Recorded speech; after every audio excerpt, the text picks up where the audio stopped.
A paz do Senhor Jesus, meus irmãos, mais um dia que o Samuelzinho não está aqui, sou eu, a minha carinha bonita aqui para você, gravar mais um papo de Escola Bíblica Dominical.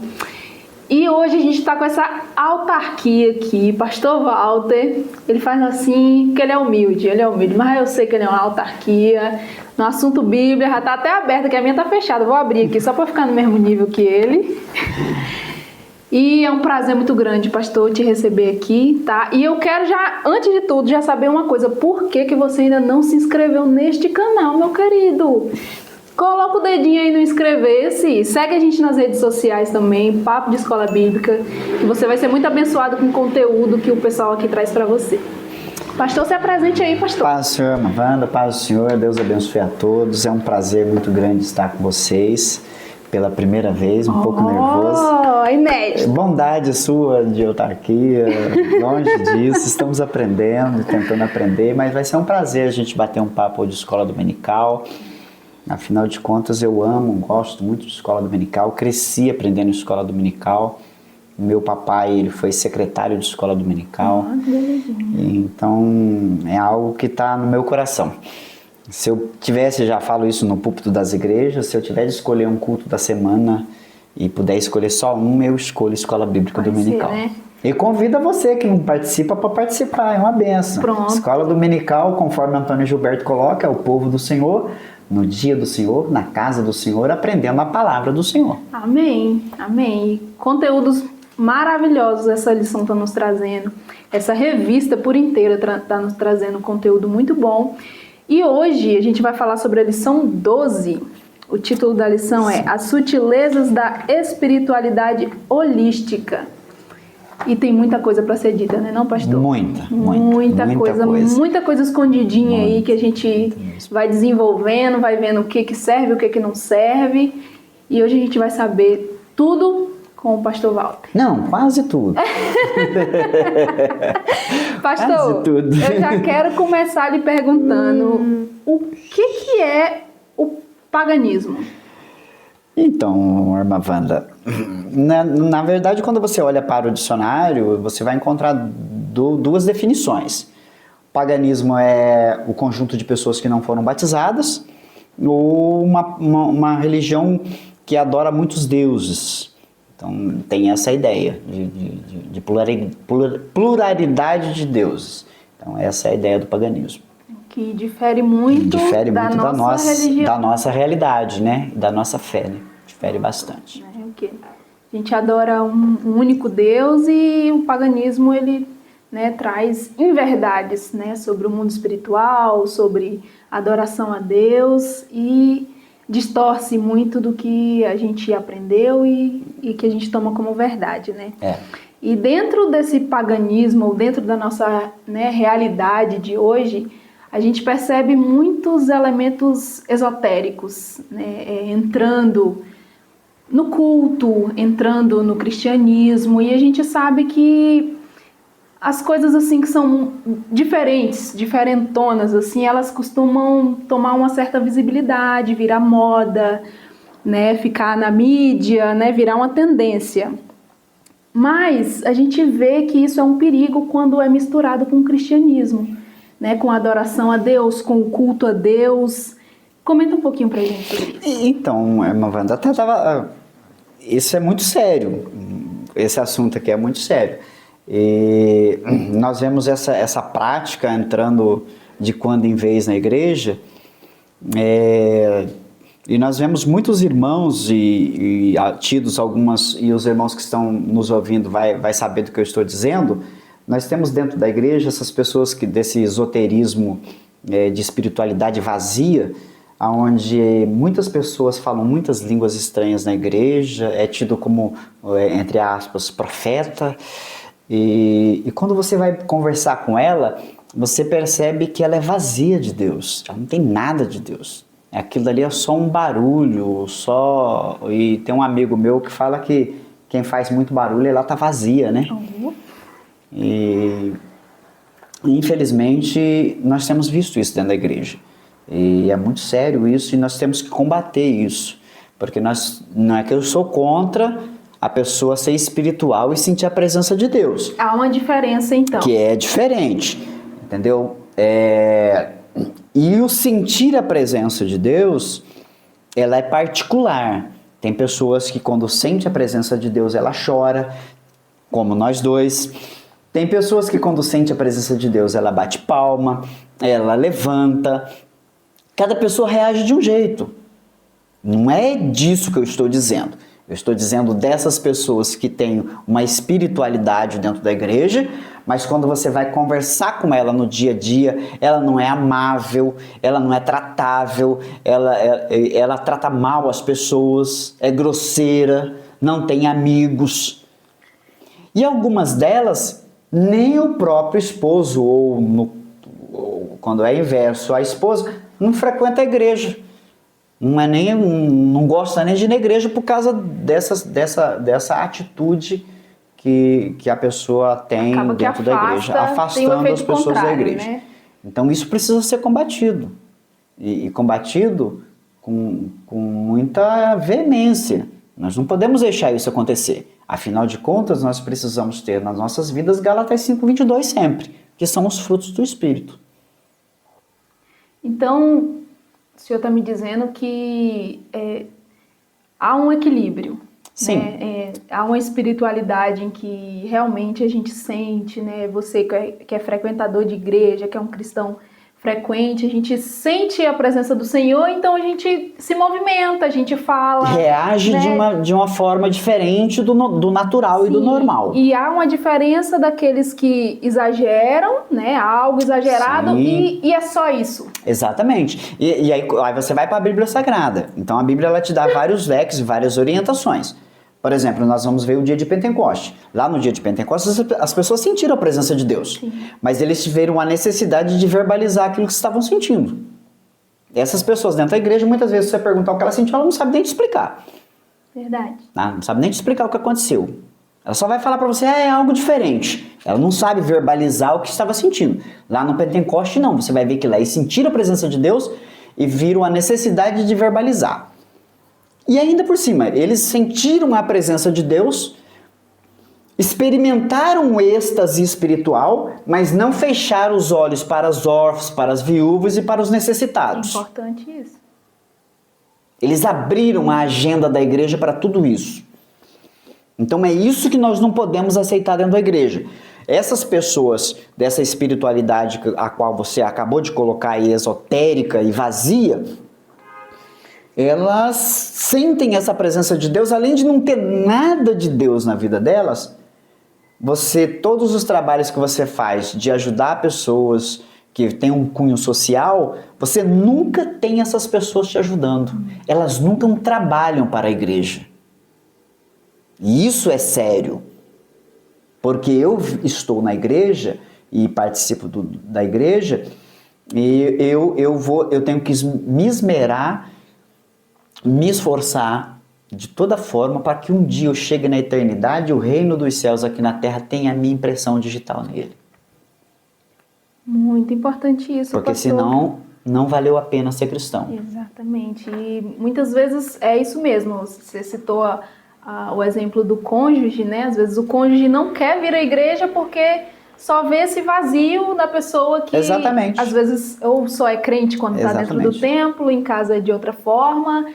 E isso, ao invés de chamar pessoas à igreja, chamar pessoas ao caminho de Jesus, elas acaba afastando. E isso não acontece. Pode acontecer com pessoas que nós vimos dentro da igreja cristã, que tem um renome. Pode acontecer. Aconteceu no ano passado também. Quando você vê lá no Monte da Transfiguração, onde Pedro e os discípulos estavam com Jesus, ele nessa espiritualidade de um êxtase, Pedro fez uma proposta para Jesus que no mínimo é indecente. Vamos fazer aqui uma cabana para nós aqui, vamos ficar por aqui mesmo, está tão gostoso aqui em cima. Ele só se esqueceu que a realidade da batalha da igreja, ou a batalha da igreja é na realidade do dia a dia lá embaixo. Ele quis ficar lá em cima e se esqueceu dos outros que estavam lá embaixo, que eles estavam preocupados com o dia a dia, assim como eu e você. Nós estamos aí preocupados com o nosso dia a dia, com os nossos filhos na escola, com os nossos, você com o seu marido, eu com a minha esposa, né, preocupado com o trabalho deles, e essa é a realidade da igreja. O campo de trabalho da igreja é na realidade humana. Quem dera se a gente pudesse só ficar aqui na igreja, né? Só aqui na igreja, num êxtase espiritual. E não é uma verdade, isso não é verdade. Não estou dizendo que você não pode sentir. Volta a bater na tecla, não sou contra, sou pentecostal. Sinto a presença de Deus. Acredito nos dons espirituais. Mas eu não posso aceitar pessoas nesse nível que você está dizendo, onde eu vou viver só num êxtase espiritual e fechar a minha agenda para todas as outras coisas. Entendi. Seguindo nessa mesma linha de raciocínio, assim, a gente entende que toda a espiritualidade, ela é uma busca de Deus, né? Mesmo que às vezes disfarçada, ela está buscando algo que tome o lugar de Deus. E a Bíblia nos diz que o caminho é Jesus. Então, a gente pode afirmar que uma espiritualidade sem Jesus é uma espiritualidade vazia? Então, sim, podemos afirmar. E vamos até para a Bíblia. A Bíblia diz que, assim, que Jesus é o único caminho. Ele mesmo diz assim: eu sou o caminho, a verdade e a vida. Tá? Então, qualquer coisa fora disso não é verdadeira. É vazia. As pessoas buscam a espiritualidade em busca de uma felicidade.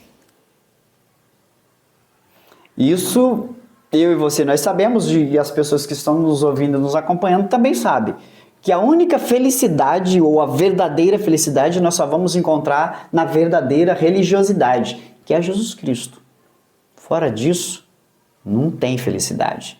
Nós podemos até ter alguns momentos de prazeres, de felicidade, que achamos ser felicidade, mas todas as pessoas que assim experimentam, logo passando esse momento, sentem um vazio muito grande que precisa ser preenchido por alguma coisa. Nós não. Nós sentimos a verdadeira felicidade e quando nós vamos para a nossa casa, nós sentimos satisfeitos, porque essa felicidade permanece em nós. É independente das circunstâncias. Independente de circunstâncias. Não estou dizendo que tudo está bem. Muitas vezes nós estamos aí passando por algumas dificuldades de falta de emprego, dificuldade de saúde na família. E o pessoal que passa dificuldade é crente, né? Então, eu até falo no púlpito da igreja, e não é em tom de brincadeira não, isso é sério, muito sério. As pessoas levam em tom de brincadeira. As pessoas levam em tom de brincadeira lá no púlpito, mas é verdade, a vida do crente é assim.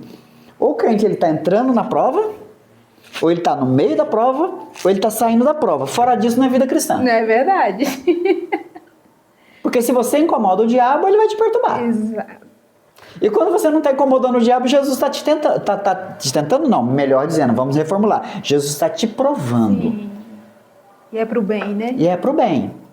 Porque até eu faria isso, por exemplo, assim, se eu faço um telhado na minha casa, terminei o telhado, a primeira coisa que eu quero que aconteça é que chova. Para quê? Para testar se o telhado que eu fiz é resistente. Se eu fabricasse barcos, a hora que eu terminasse de fabricar o barco, a primeira coisa que eu queria fazer é colocar ele na água, para ver se eu fiz o barco certo. Se está tudo certo. Por que Deus é diferente? Deus, ele me salva. Deus, ele me tirou da onde ele me tirou. Me deu um banho no sangue de Jesus Cristo. Perdoou os meus pecados. Me tirou das trevas e me incluiu no reino dele. Agora eu quero ficar de bonitão e não ser testado? Claro que você tem. A minha fé precisa ser testada. E é isso que vai fazer a minha fé crescer. Amém. É duro, mas também é bom. É bom, mas é ruim, mas é bom. É assim, a vida do crente é desse jeito. A vida do crente é assim. Agora me diz uma coisa. Por que é que o ser humano tem essa necessidade de ocupar o lugar de Deus ou procurar alguma divindade? Assim? Isso é de agora ou não é de agora? Como funciona isso aí? Não, na verdade, isso não é de agora. Segundo a lição que nós temos hoje, e é uma realidade, todo ser humano ele nasce com uma necessidade de adorar a um Deus, a uma divindade. Tá? Então, a ânsia do ser humano é em busca de uma espiritualidade. O ser humano é um ser espiritual. Ele precisa disso. Então, ele vai buscar. Quando ele não busca nas páginas da Bíblia Sagrada o único e verdadeiro Deus, outros deuses e o diabo ocupam o lugar de Deus. E aí ele vai adorá-lo. Então isso é uma necessidade humana. Está na essência do ser humano. Está na essência do ser humano isso. Entendi. Não é coisa nova. Não é nova, não é de agora. Não é de agora. Não é de agora. Inclusive até li uma reportagem algum tempo atrás, e essa reportagem falava exatamente sobre isso. Se você for lá no Amazonas, numa tribo indígena que nunca viu a civilização, você vai ficar lá um período com eles, você vai ver que lá, mesmo sem conhecimento de nada, sem ter lido Bíblia, sem ter lido nenhum material que leve ele a Deus, ele vai procurar adorar uma divindade. Lá ele vai adorar o sol, vai adorar a lua, vai adorar, mas ele precisa buscar alguma coisa. Entendi. Então, precisa alguma buscar. coisa para ser preenchida. A alma do ser humano, o ser humano procura por uma divindade para adorar. Agora, nessa busca, assim, a gente sabe que há meias verdades, né, na espiritualidade. E isso pode ser um perigo, assim, pode ser que a gente encontre algo de verdade, mas às vezes não é tanto. Qual que é o perigo disso aí no nosso contexto? Então, Wanda, meias verdades eu costumo dizer que é uma mentira completa. Faz sentido. Não existe meias verdades. Meia verdade é uma mentira completa. O texto áureo da nossa lição aqui, ele diz, Jesus dizendo lá em João 14,6, ele diz assim: eu sou o caminho, a verdade e a vida. Então, fora dessa realidade da nossa espiritualidade, não existe verdade. Tem que ser por inteiro. Tem que ser por inteiro. Então, só aqui no cristianismo é que nós temos a verdade absoluta. Absoluta. Eu não sei se de repente você vai fazer mais perguntas a respeito disso, mas a lição aqui nós estamos falando, essa da espiritualidade holística, eles trazem essa visão de que hoje em dia não existe mais certo ou errado. Certo ou errado. Porque cada um tem a sua verdade.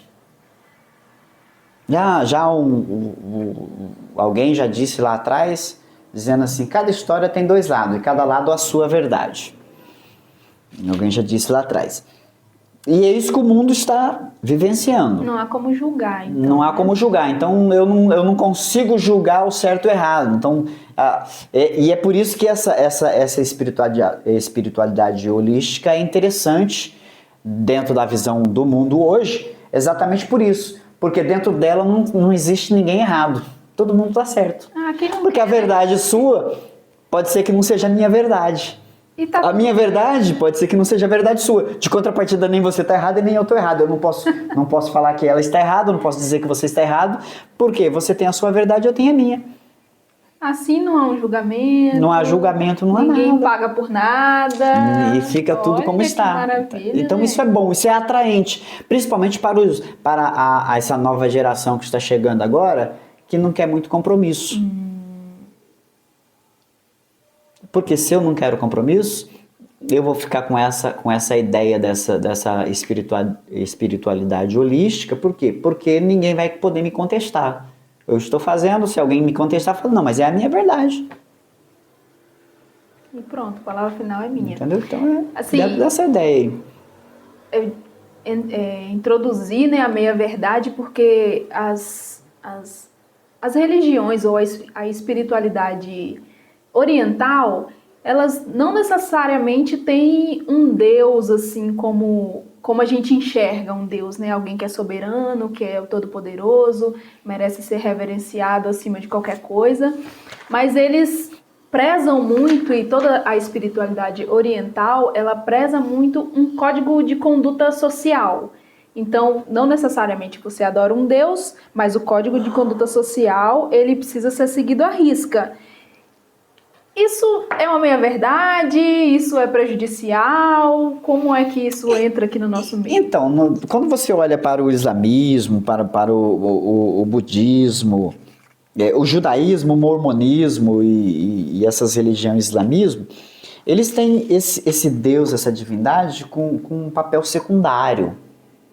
Não como a nossa, que Deus ele é absoluto.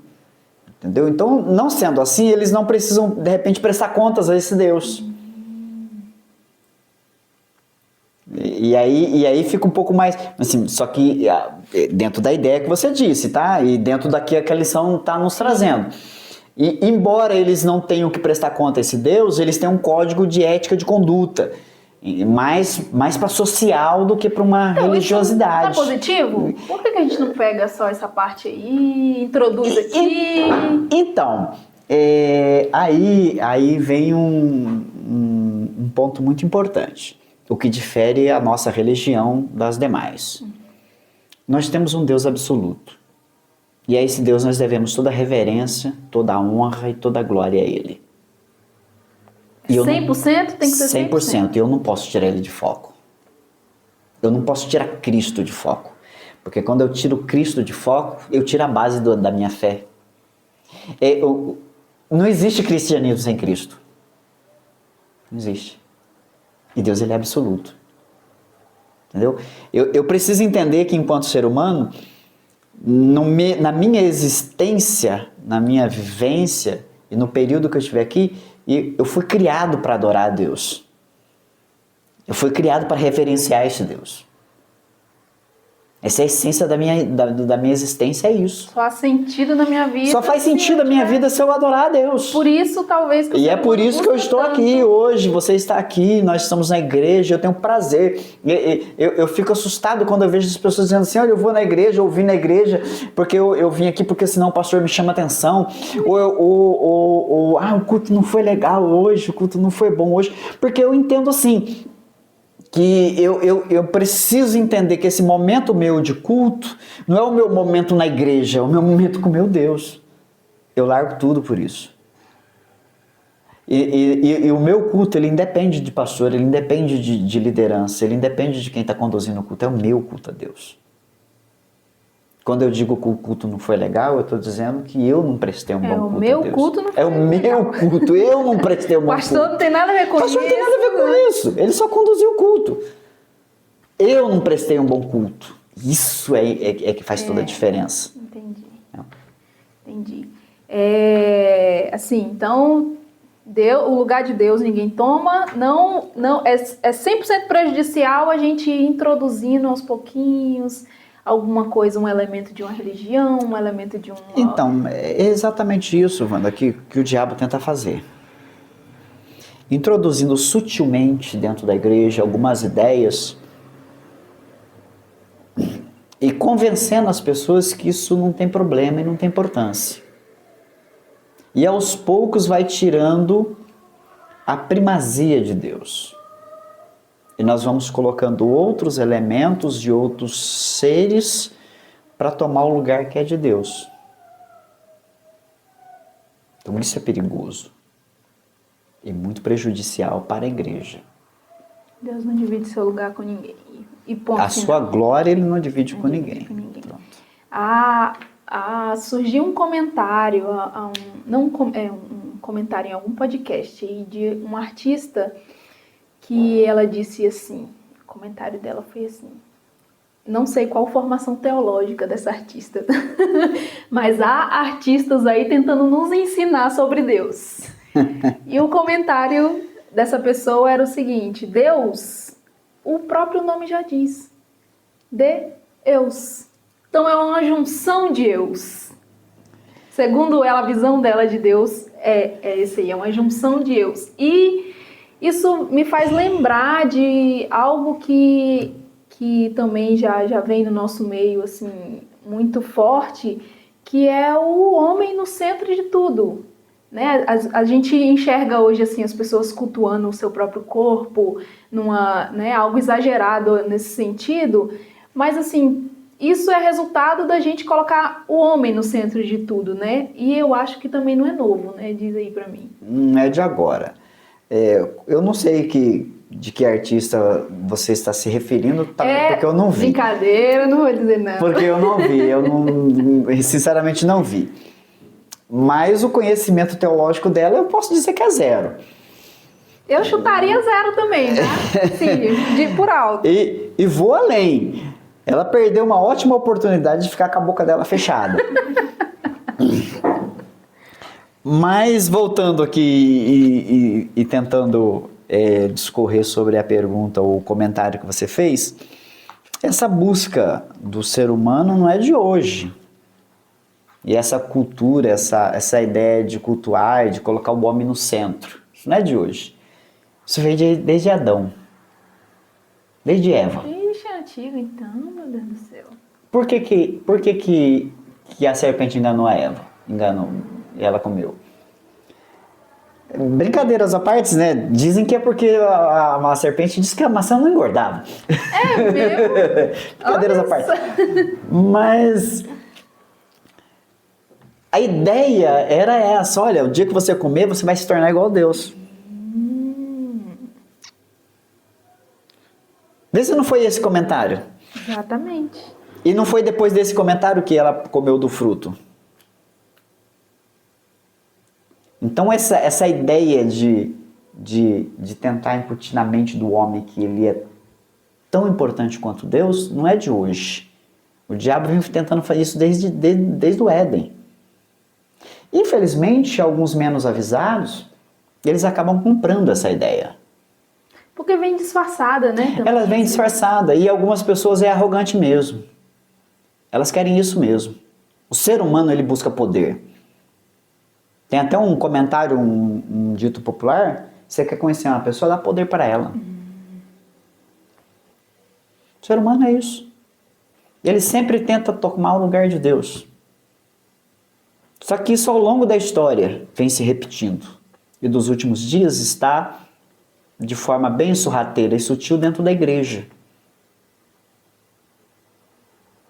E infelizmente nós vemos muitas pessoas se utilizando disso. Eu mesmo era uma das pessoas que eu segurei muito em fazer teologia, porque eu vi alguns amigos meus que fizeram teologia e se tornaram arrogantes, achando que tinha um Deus na barriga. E até que um dia uma pessoa que Deus usa a mula para falar com a gente. Ele usa. E uma pessoa que não é nem cristã, num bate-papo, conversa, ela disse assim: olha, por que você não faz? Você tem uma vocação. E aí eu externei a ele a minha preocupação. E ela disse para mim assim: mas deixa eu só te falar uma coisa. Todas as pessoas que fizeram teologia e se tornaram arrogantes, elas não se tornaram arrogantes por causa da teologia. Elas já eram. Elas só não tinham a oportunidade de demonstrar isso. Só foi revelado. Só foi revelado aquilo que elas sempre foram. Eu, opa, vou fazer. E eu fiz. E eu acredito não ter mudado. Acredito não ter mudado. Nunca disse às pessoas que eu era melhor que elas porque adquiri conhecimento. Muito pelo contrário. O conhecimento me trouxe responsabilidades. Responsabilidades naquilo que eu falo, responsabilidades naquilo que eu faço, responsabilidades nas minhas ações, nas minhas atitudes. Porque eu preciso ser exemplo para as pessoas. Eu preciso, quando eu abrir a minha boca para cobrar, eu ter moral para cobrar alguma coisa. Porque eu estou fazendo. Porque meu amigo, o pastor Enoque Vieira, que eu tenho muito carinho por ele dizia uma frase e eu levo muito sério na minha vida. Ele dizia assim: é ilegítimo, para não dizer desonesto e imoral, você cobrar dos outros aquilo que você não faz. Tomar lá da cá, então, né? Sim. Agora, assim, eu não gosto de polêmica. Percebi. Vou te fazer uma perguntinha light aqui pra gente fechar esse papo aqui, bem que light. dá vontade de continuar, né? Mas vamos fechar esse papo aqui com uma levezinha assim. Pastor Walter, todas as religiões levam a Deus? Então, dizem aí fora que todos os caminhos levam a Deus. Basta ser sincero. Os mais antigos vão saber do que eu vou dizer. Tinha uma canção que dizia que se eu pegar a estrada de Santos a Salvador, Porto Alegre eu não verei, mesmo que sincero for. O texto que é a base da nossa lição diz que ele é o único caminho. A Bíblia diz que ele é o único mediador entre Deus e os homens, é Jesus Cristo. Então isso é uma mentira muito grande que todas as religiões levam a Deus. Não leva. Não é uma verdade. Só Jesus Cristo leva a Deus. E ele mesmo diz que se alguém quiser vir ao Pai, só pode ser por ele. Só por ele. Fora disso, não é uma realidade. Talvez por isso Os menos avisados podem achar isso, mas não é uma verdade. há muitos questionamentos, né, no mundo, né, sobre si mesmo, sobre o próximo, sobre Deus, sobre para onde a gente vai, sobre de onde a gente veio. Talvez seja isso, né? Nós tiramos Deus, né? Isso, ninguém tira Deus do seu lugar, mas às vezes na nossa vida, né, no nosso entendimento, a gente acha que Deus não está no lugar que é devido. Exatamente, até essa visão da espiritualidade holística que vem trazendo. Eles tentam tirar Deus de foco. A visão dessa espiritualidade, do holismo, diz que tudo é Deus e Deus é tudo. E isso não é uma verdade. E aí eles tiram a preeminência de Deus. Deus acaba saindo de foco. Acaba descartando Jesus Cristo. Volto a repetir. Um cristianismo sem Cristo não é nada. Vazio. É vazio. Tira a base da nossa fé. Então é isso que nós temos que tomar muito cuidado com essa espiritualidade e ficarmos atentos. Infelizmente está entrando dentro das igrejas sorrateiramente. Nós vemos muitos líderes religiosos aí sendo adeptos a essa visão holística. E isso tem que ser combatido, isso tem que ser explicado, isso tem que ser conhecido, porque dá uma pluralidade de deuses. Aí eu vou poder adorar a Mãe Terra, vou poder adorar a Mãe Natureza, não tenho mais compromisso, então isso começa a complicar. Mas eu vou te falar um negócio, frequentador de escola bíblica dominical, acho que não são enganados, não. Aluno de escola dominical não é enganado, não é. Todo domingo, meu querido, na sua igreja, na nossa igreja, há professores preparadíssimos para te ensinar sobre a palavra de Deus.